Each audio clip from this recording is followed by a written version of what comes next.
አንድ ቤተ ክርስቲያን አባል ሎተሪ ደረሰውና ሎተሪ እንደደረሰው በተለያየ ነገር ሲናገር እሱ አልሰማም አሉ ውጭ ሀገር። ከዛ ፓስተሮቹ እና የቤተ ክርስቲያን ሰዎች ለሱ ሎተሪ እንደደረሰው አረጋግተው ሊነግሩት ፌንት ከሰራ ደግፈን እናስቀምጠዋለን ብለው ሄዱ አሉ።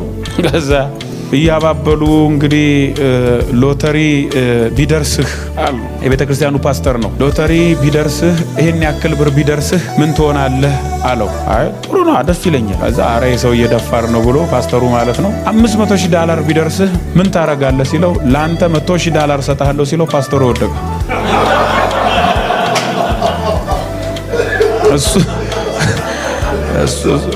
እሱን ተሸክመው ወደ ሆስፒታል ይወላችሁ። በሆነች ነገር ፊት የሚልፈሰፈሱ የተቀቀለ ፓስታ የሚመስሉ አገልጋዮች አይደሉም ጌታ የሚያስፈልገው።